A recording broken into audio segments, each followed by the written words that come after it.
Our village holds to the ancient tradition where men are expected to marry their brother's widow. Not long after my brother's demise, my mother hastily ushered my sister-in-law into my room. She declared, "Your sister-in-law is untainted. Treat her with kindness."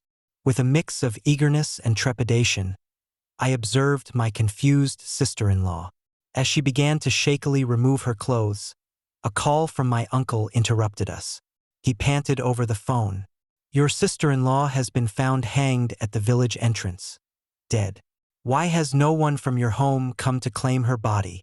My complexion instantly drained of color. By this time, my sister-in-law had stripped down to a simple white camisole. Her skin was creamy and immaculate, like fine alabaster. However, no matter how lovely she remains, my capacity to admire her has vanished. As she was about to speak again, I abruptly interrupted her. I inhaled sharply, striving to maintain a semblance of normalcy. "My uncle has some urgent business. I must go to him." Just as my hand touched the doorknob, poised to escape.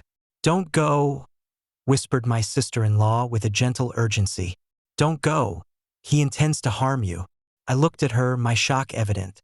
Taking a deep breath, she continued, "Believe me, he's not been of this world for some time. Think about it. When was the last time you saw him during daylight in these past weeks?" Her words paused my escape. Truly, I hadn't seen my uncle by day recently. Yet, he was usually one to thrive in the hustle of crowds, always drawn to the heart of any gathering. Now he confines himself indoors during daylight. This is utterly illogical. As she saw my resolve softening, my sister-in-law pressed on. "A corpse turns to rigor after 7 days, thirsting for blood as it transforms. Zombies are resurrected a week after death. Tianxi, heed my warning. Do not go. It's lethal." Her words drained me of strength, and I collapsed against the doorframe. Having grown under my uncle's care, my instincts were to trust him. Yet my sister-in-law's explanation resonated with truth. It had indeed been ages since I'd seen my uncle by day. She stepped closer, reaching out to tenderly take my hand, whispering, "Tianxi, fear not. I will protect you." Something about her hand felt wrong. How did she come by such forbidden knowledge? Reversing roles, I seized her abruptly, my stare piercing. "Who are you, really? The entire village remains unaware of my uncle's demise. How do you?" Her eyes flickered like those of a cornered rabbit, dodging mine. "Tianxi, cease your questions. I can divulge no more, but trust me, I would never deceive you."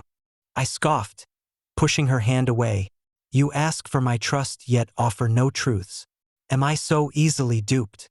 Intent on leaving, I moved to open the door, but with a gasp of alarm, she enveloped me tightly from behind. The soft, gentle touch sent a jolt through my spine. Sobbing, my sister-in-law implored, "Tianxi, there are things I cannot disclose, but you mustn't leave this house tonight. Venturing outside will lead to your demise. Yet within these walls all malevolent spirits are kept at bay, and you are safe. This sanctuary was constructed by your grandfather expressly for your protection. If not in me, place your trust in your grandfather's foresight." "You knew my grandfather?" "Aye," she faltered, then silenced herself. It was clear no further inquiry would unveil more. Perhaps it was her invocation of my grandfather, or her heartfelt gaze, but at that moment, I found myself utterly convinced by her. I wrapped my arms around her and sighed deeply. "All right, I believe you." She sighed heavily in relief upon hearing my words. Collapsing into my arms, she shivered uncontrollably. Her hands, now unruly, began to pull at my clothing. I recognized the inappropriateness of the moment, but my resolve faltered. I am no saint. As my lips nearly claimed hers, swept away by impulse, a loud banging erupted at the door. "Tianxi, open the door. You rogue. Why aren't you answering your phone?" It was my uncle's voice. Panic-stricken, I glanced at my sister-in-law as the knocking relentlessly continued. "Open up. If you won't, I'll force my way in." "May I?" My sister-in-law silently shook her head at me. With a serene demeanor, she assured, "Don't fret, he's merely a paper tiger. This room's thresholds and beams are constructed from peach wood, and the cement itself is infused with protective yellow talismans. Without your permission, no malevolence can breach these walls." Comforted by her words, I exhaled deeply. Uncle pounded on the door relentlessly, but, seeing that I wouldn't relent, eventually stormed off muttering curses. After his departure, my sister-in-law tried to rekindle the earlier intimacy. Yet, despite her efforts to draw me in, I found myself devoid of any desire. Eventually, I just held her close and murmured softly, "Let's sleep." The following morning, I awoke alone, the memories of last night swirling in my mind. I bolted out of bed, dressed hastily, and headed out. Intent on confronting my uncle in the clear light of day, I needed to understand the true nature of his circumstances. Midway, I stumbled upon my old friend Wang Kai, who was visibly thrilled to see me. He waved energetically and inquired about my errand. Hesitating, unwilling to divulge the whole truth, I told him I was sent to fetch my sister-in-law for dinner. His response was a look of sheer horror. "Aren't you the sole child of your household? You have no brother. How can you claim a sister-in-law?" "Brother, I scare easily. Don't frighten me. What are you blabbering about?" "My brother." I abruptly halted, cursing. "My brother. Right, what happened to him? Why is there absolutely no recollection of him in my mind?" Wang Kai, ashen-faced, slapped my shoulder. "You're under some spell, man. Go see your uncle about this." A shiver coursed through me, my body breaking out in cold sweat. Something was deeply wrong. Really, where did this supposed brother come from? And a sister-in-law? After Wang Kai had left, I lurched toward my uncle's house. As I neared the door, a pair of hands pulled me back. It was my sister-in-law. I recoiled in fright. She swiftly covered my mouth and pulled me towards the sorghum field. No matter how hard I struggled, her strength was formidable, my efforts to break free futile. Finally, deep within the sorghum, she released me, exhaling softly. Flushed with frustration, I confronted her. "Who are you, and why deceive me?" After a lengthy pause, she replied, "Truthfully, I am not human. My name is King, birthed by a snake, doomed to disappear.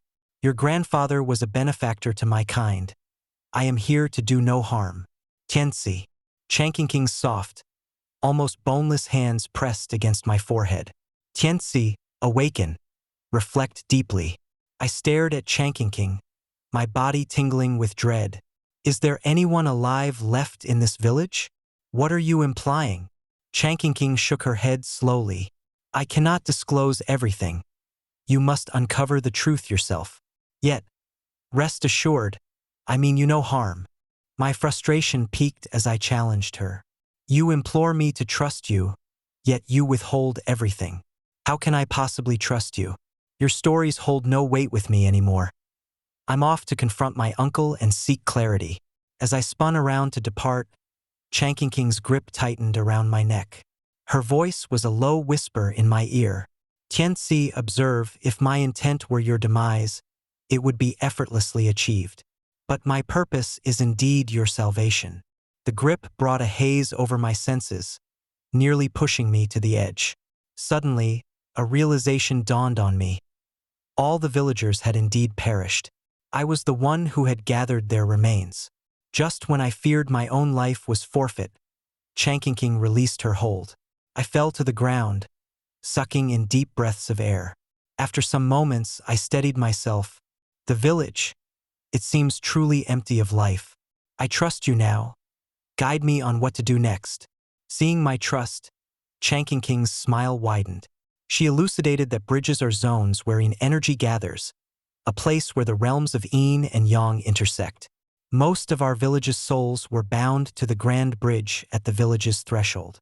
In the evening, I must traverse the bridge with a white candle in hand, guiding from one end to the other to bid farewell to our village's spirits. Only this will restore my life to its usual tranquility. As she spoke, Chong Chingching placed before me a bowl of succulent braised pork. She smiled broadly and encouraged. Eat up. The task of soul-sending demands strength. You'll need your energy to grapple with those vile spirits. As I regarded the meat, a moment of hesitation took me, prompting a question to Chong Chingching. With the village gone, from where does this meat come? Chong Chingching's hand faltered with her chopsticks before she fixed her gaze on me and declared, "This meat was left by your grandfather. Tianxi, have you forgotten your grandfather was a butcher? It's hardly unusual to have meat in the house." Her words jogged a vague memory of mine. Indeed, my grandfather had been a pork butcher. Later that evening, as Chong Chingching handed me a candle, she cautioned me with urgency.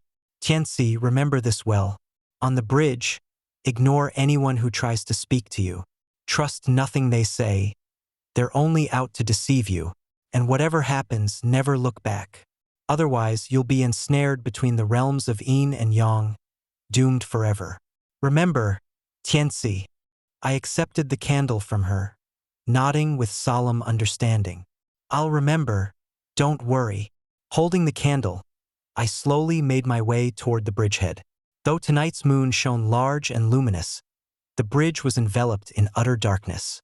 It appeared as a realm unto itself, severed from the rest of the world. Not even the moonlight could pierce its shadow. Facing the dark expanse of the bridge, a deep trepidation stirred within me. My feet numbed, and I stood rooted to the spot, hesitant to move forward. Chong Chingching, witnessing my hesitation, became impatient and called out sharply, "Tianxi, what are you waiting for? You've already been a coward once. Are you ready to be one again? Do you truly wish to die?" I hadn't dwelled on Chong Chingching's earlier remarks, but the stark invocation of death sharply awakened my resolve. With newfound determination, I stepped onto the bridge. Instantly, the scenery shifted as if a carousel of images whirled around me. I was back in my own home. There, my grandfather had brought home a bride for me. As I reached to lift the bride's veil, my grandfather struck my hand away. He said with a smile, "It's not yet time. Wait until your bride has molted. Only then will she truly be yours." In a swift transition, I saw Wang Kai leading a throng into my room. They tore off my bride's veil. They stripped down her trousers. Tears filled my wife's eyes as she looked at me, her gaze laden with sorrow. And unmistakably, it was Chong Chingching's face. As I made a desperate move to intervene, a swift turn had me back on the bridge. Out of nowhere, Uncle San stood before me, whispering, "Tianxi, did you see? Chong Chingching harbors hatred not just towards them, but also towards you. They defiled her and met their deserved end. But your cold observation was nothing short of complicity. How do you differ from them? Tianxi, blow out the white candle and leave the bridge, lest you perish. Truth be told, we've all died, and you are now the village's last living soul. Trust Uncle San, I won't lead you astray. You must live. You must survive." Compelled by Uncle San's heartfelt plea, I turned to face him. He smiled sadly at me and with a swift gesture, pushed me off the bridge. Darkness overwhelmed me, and I lost all awareness. When consciousness slowly returned, my eyes opened to a young man observing me intently. He smiled broadly as I woke. "What are you exactly? A living dead? Chong family's son-in-law." Cautiously, I regarded him. "Who are you? How did I end up here? What did you mean by your words?" The young man, chin in hand, introduced himself. "Call me Shifang. I am a yin and yang master. You were unconscious at the crossroads of yin and yang, and it was I who revived you. Technically, I'm your savior." "Yin and yang master? My savior?" I examined Shifang skeptically. "Then why save me?" With a knowing smile in response to my suspicion, Shifang chuckled. A good portion of it was simple compassion. Primarily, though, I was curious to see how the living dead managed to persist so long. Living dead? I felt a rush of anger as I confronted Shifang. "What living dead? Are you making this up?" Shifang remained calm, explaining unhurriedly. "What would you call someone who casts no shadow? Blinded momentarily by the harsh noon sun, I stiffly turned my head to look around. My heart sank as I realized he was right. I had no shadow. I collapsed onto the bed, my face ashen and my body shaking. Could it really be? I'm not human? Patting my shoulder reassuringly, Shifeng consoled. There's no reason to grieve. Your features indicate a stillborn aspect. This means you were never destined to be born. Yet you have lived calmly for 18 years. Clearly, someone has defied celestial order and altered nature's course just for you. He truly loves you. Come, take me to your house. I'm eager to see how he accomplished that. I gazed at Shifeng without a word, devoid of any urge to lead him to my residence. Noticing my reticence, Shifeng suggested, "How about this? You take me to your house to clear up my confusion, and in exchange I'll guarantee your life. Deal? Your condition is extremely tumultuous. I've traveled extensively and seen much, yet I've never encountered such chaos. You exist as a living dead, surrounded by spirits, and entangled in some karmic connection with the Chong family." Shifeng droned on, but my mind wasn't on his words. His promise of life preservation preoccupied my thoughts. While I had my doubts about Chong Qingqing and Uncle San, Shifeng was detached from their dealings. His proposal thus seemed the most trustworthy. Facing Shifeng, I asked, "Are you truly committed to sparing my life?" Upon hearing this, Shifeng perceived my softening stance and smiled broadly. "I will exhaust all my resources to help." I briefly shut my eyes, then rose and declared to Shifeng, "Let's go. I'll take you to my house." Arriving home, Shifeng surveyed the surroundings and remarked with wonder, "The craftsmanship of this house is remarkable. Not only is this land perfectly suited for preserving corpses, but even each brick and tile reeks of the dead, sourced directly from graveyards. It's no wonder you've lived so long and in such good health. But these are merely supportive elements. They aren't your true safeguard." "What is it then?" I pressed Shifeng, my brow furrowed in curiosity. I was eager to know what had truly sustained me all these years. Shifeng sidestepped my question, diverting the conversation. "I'm hungry. "Is there anything to eat?" Silently, I went to the kitchen and brought out the remaining meat from the previous day. I spoke flatly, "We're almost out of food here, just some braised pork left. It will have to do." Shifeng eyed the braised pork with a hint of intrigue and commented, "Ah, the spirit of all beings. No wonder you've managed to survive so long." Confused, I stared at Shifeng. "What do you mean?" Shifeng pointed at the bowl and queried, "What kind of meat is this?" "Pork," I replied dimly, my memory recalling my grandfather's trade. "Pork." Shifeng erupted into deep laughter, tears streaming. "This isn't pork. How could it be pork? This is lamb." "Lamb? Are you suggesting that lamb has been my sustenance all these years? Does lamb hold such miraculous properties?" Shifeng shook his head, his expression mysterious. "It's unutterable, unutterable. How could ordinary lamb have such effects? Only a lamb that walks on two legs possesses such qualities. Unutterable, unutterable. Two-legged lamb? What is a two-legged lamb?" I was eager to delve deeper, but Shifeng had already withdrawn, retiring to sleep in my room. I sat by his bedside throughout the afternoon. It wasn't until the night deepened into darkness that Shifeng finally awoke. Seeing me, he stretched and spoke.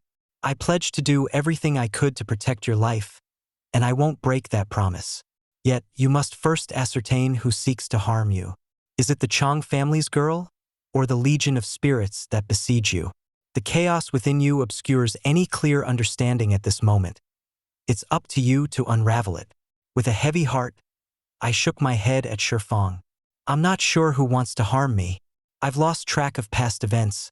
I don't even recall who I am or the type of person I once was." After my confession, Shifeng patted my head, softly speaking, "You've lost a soul, already a living dead, now missing one of your essential souls. This explains your haze. Fear not, the prolonged night is the perfect time for soul summoning. I will help you retrieve your soul and clarity should follow. With that, Shifeng opened my palm and inscribed a symbol in the center. He named it a soul-summoning charm, explaining that if I walked through every spot in our village with it, my estranged soul would naturally return. Yet, there was a rare seriousness in Shifeng's demeanor as he firmly stated, "You must trust me. Tonight, regardless of anyone speaking to you, do not answer. Most importantly, do not look back, or even divine powers won't be able to rescue you. Remember these two rules. Don't respond, and don't look back. If you adhere to these, you'll be safe from harm." I nodded with resolve at Shifeng. "Don't worry. I trust your guidance and I will adhere to it." At midnight, Shifeng prompted me to head out. He mentioned that the Yin energy was especially strong during this transitional time, making it ideal for soul searching. Just as I was on the verge of leaving, Shifeng halted me one last time. He sighed and emphasized, "I feel compelled to caution you once more. You will face manipulations designed to confuse and unsettle you. Remember, if you want to live, hold fast to your trust in me and do not waver." I nodded at Shifeng, my back turned, and whispered, "Don't worry, I have faith in you. I am determined to live. For myself and for my grandfather, who desperately wants me to survive." After stepping outside, the village was shrouded in complete darkness, stirring a bit of fear within me. Nevertheless, buoyed by Shifeng's words, I boldly held up the white lantern and made my way towards the village entrance. I had only walked a short distance when I spotted Uncle San. Even from a distance, the scent of decay surrounding Uncle San was unmistakable. His face ghostly pale, he moved towards me with rigid steps. My heart pounded with fear, but I steadied myself with the reminder that it would be all right. Shifeng had assured me that silence would keep me safe. I had to believe in Shifeng. Surely, everything would be fine. True to his word, Uncle San stopped just 2 steps short of reaching me. I exhaled in deep relief. Then Uncle San spoke, his tone filled with reproach. "Why are you still here? Haven't you left yet? Didn't I tell you that there are no living people left in this village? Didn't I warn you that the girl from the Chong family is after you? Why are you still here? Why won't you leave? Leave now. Get out of the village." I inhaled sharply and ignored Uncle San, pressing forward. Seeing that I was unresponsive, Uncle San grew agitated and tried to grab my sleeve, but as he was about to touch me, a powerful golden light violently repelled him. He fell to the ground, his gaze filled with reluctance and frustration, powerless to intervene. He could only watch, defeated, as I continued to distance myself. Along my journey, numerous individuals, both known and unknown to me, tried to initiate conversations. But I kept my head turned, ignoring them all, until at last I saw Chong Qingqing. Chong Qingqing sighed softly, her eyes brimming with a melancholic intensity as she looked at me. "Why don't you trust me? Have you ever trusted me? The Chong family is indebted to your grandfather, and using me to repay this debt by servitude means I hold no bitterness towards you, no matter the treatment. But why won't you trust me? That geomancer, he's no good. He's after your very essence. Tianxi, I implore you, trust me just this once. Erase the talisman from your palm and let us depart." Watching Chong Qingqing, her plea heartfelt, I paused, uncertain. As I gathered my thoughts to speak, a fierce pain flared in my palm, flashing back to Shifeng's warning as I left the house. No longer hesitating, I strode determinedly towards the village gate. Reaching the threshold, my world abruptly dimmed, and I crumpled to the ground, unconscious. In a protracted dream, I witnessed fleeting glimpses of my entire life. Before my birth, my mother was lost to us. Defying the protests of all around, my grandfather took scissors to my mother's womb. He drew me forth, scarcely alive, from her and named me Tianxi, heaven's gift. That evening, under a cloud of worry, my grandmother cradled me and said to my grandfather, "Old man, this child is shrouded in too much Yin energy. He cannot remain in the realm of the living otherwise." Her words hung unfinished as my grandfather cut her off with a stern voice. "Don't speak foolishly. He's the last branch of the Li lineage, and I'll risk everything to preserve him, declared my grandfather with unwavering resolve. Witnessing his steadfastness, my grandmother ceased her protests, merely cradling me and sighing deeply. The following morning, my grandfather set about transforming our courtyard. Under cover of night, he exhumed bricks from ancient graves, methodically replacing the bricks of our dwelling. He meticulously measured and sketched in my bedroom, reshaping it into the semblance of a coffin. Once the renovations were complete, he exhaled a deep sigh of relief and whispered to himself, "A living tomb, surely. This will anchor my grandson to this world." Yet, my condition did not improve. I continued to weaken daily. My grandfather spent the day in contemplation, puffing on his pipe at the Kong bed's edge. By nightfall, after deep reflection, he resolved with gritted teeth, "If it keeps my grandson alive, then let my moral integrity be forsaken. His life is all that matters." With those words, disregarding the stern look on my grandmother's face, he took up a hoe and departed. The next day, a sign was posted at our door. Our household officially began selling smoked pork. Driven by the alluring aroma and exceptionally low prices of my grandmother's smoked pork, it swiftly graced the dinner tables of the entire village. At that moment, my condition began to turn around. Gradually, I felt stronger each day. At last, a smile graced my grandfather's face. When I turned 18, my grandfather brought home a bride for me. He treated her with unparalleled respect. Each day, the first slices of freshly slaughtered, still bleeding pork were reserved for her. I personally witnessed my grandfather meticulously prepare the meat, often more than 10 pounds at a stretch, his expression unchanging. This ritual continued for 48 days. On the 49th day, as he sat in the courtyard counting his fingers with a broad grin, my grandfather exclaimed, "Today marks the end, fulfilling the cycle of 77. He continued, "Tonight, I will unveil my bride and we will consummate our marriage. Tianxi, after tonight, you'll shed the label born of a corpse. You will stand as a bona fide son-in-law of the Chang family, and I defy anyone to scorn you." His eyes shimmered with unshed tears as he added, "I defy anyone to scorn my grandson." But ultimately, my grandfather never witnessed the consummation with my bride.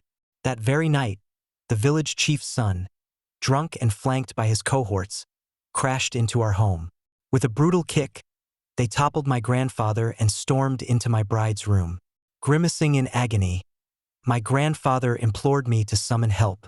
I went from door to door, prostrating myself before every household in the village, yet not a single soul would heed my call. As the first light of dawn tinged the sky, the village chief's son, adjusting his trousers, sauntered away nonchalantly. My bride was gone. My grandfather suddenly spat a mouthful of blood, murmuring in a tormented whisper, "Utterly futile, utterly futile. 18 years of diligent endeavors, all utterly futile." His eyes, fiery with rage, proclaimed, "If they deny the continuation of the Li lineage, then let no one else live." At this point, I jerked awake from the dream. My face was drenched in tears. Shifeng, observing this, expressed his surprise. "Even the undead weep?" I shot Shifeng a sidelong glance, choosing not to respond. Shifeng, scratching his nose, leaned in closer and posed the question, "Do you now grasp who means to harm you?" Lowering my head, I affirmed quietly, "Ido." I shared with Shifeng the entirety of my dream. Nodding as if everything suddenly made sense, Shifeng summed up, "Everything falls into place. Your grandfather, striving to forge an aura of Yin around you, not only fed you but also had the entire village consuming mutton for 18 years. He meticulously orchestrated your union with the Chang family. His intentions were pure, yet he never anticipated such a tragic failure at the final hurdle, a victim of human lust." Silent, I looked down, lost in thought. After a long silence, I finally raised my head to pose a question to Shifeng. Shifeng shrugged, his gaze piercingly focused on me. "It isn't about what you ought to do. It's what I need to do." If a horde of ghosts afflicts you, then I shall vanquish them. His intense look made me tremble. He seemed unnaturally benevolent towards me. Out of the blue, Shifang procured a large black dog. He extracted a full bowl of its blood and passed it to me, instructing me to scatter it at the bridge's entrance, midpoint, and far end. Shifang squinted, stating, "Black dog blood repels evil. Once the blood is cast, the subsequent steps will be straightforward." Without any hesitation, I advanced towards the bridge, blood in hand. As I reached its center, Uncle San materialized suddenly. The sunlight charred him, his body sizzling with white smoke. In agony, Uncle San implored, "Do not pour it. Your grandfather annihilated the entire village. Do you intend to also hinder their souls from ascending? What magnitude of sin does your family aspire to accumulate?" I let out a dismissive scoff and overlooked Uncle San. I unhesitatingly splashed the black dog blood into the bridge's core. Throughout it all, my singular focus was on survival. Since they had obstructed my path to life, they could perish. Having dispelled the ghosts from the bridge, Shifang's look at me turned increasingly peculiar. He began to say, "Truly, yours is a family of ruthless characters. To preserve your own life, you'd use an entire village as fodder. Your grandfather was such a man, and you're cut from the same cloth," Shifang said with biting sarcasm. I brushed aside Shifang's sneers, focusing instead on the immediate concern, Chang Qingqing. Shifang appeared startled by my question. "What? You're not inclined to spare her either?" I turned aside, murmuring, "Who would willingly harbor a threat close by? Chang Qingqing could strangle me with ease. I cannot be at peace while she remains a threat." After a brief pause, Shifang responded, "Chang Qingqing is entrenched within the Chang family. Strike the snake at its head. If you wish to eliminate her, you must draw her into a trap. When she's unsuspecting, splash her with realgar wine infused with talisman paper. Then, target her vital spot with a spiritual instrument, and she will vanish like mist." Resolute, I faced Shifang, replying simply, "Okay." I crossed half the village to find Chang Qingqing. Upon spotting me, she approached swiftly, her face alight with urgency. Grasping my hand, she implored, "Tianxi, quickly, follow me. Believe me, that geomancer means no good. His presence is wreathed in death, a clear sign of malevolent cultivation. He plans to use your animated corpse for soul cultivation." Chang Qingqing continued her urgent plea, but I remained detached, focusing on my plan. In the midst of Chang Qingqing's frenzied expression, I seized the moment to douse her with the realgar wine provided by Shifang. Next, I thrust a knife into her vital spot. In agony, Chang Qingqing fixed her gaze on me. "Why don't you believe me? Why have you never trusted me?" "Tianxi, I have never lied to you." These were Chang Qingqing's final utterances before she dissolved into nothing. I stood, hollow and stunned, watching the space where she had vanished. At that moment, Shifang approached, applauding. "Excellent, the young Miss Chang is dead. Yet, she perished by your hand, not mine. Tianxi, Miss Chang exhausted every effort to save you 3 times, and thwarted you 3 times. Nevertheless, she couldn't divert you from your foreordained path. Her heart was with you. You ought to have believed her." Upon hearing this, I looked up sharply, my face a mask of shock as I turned towards Shifang.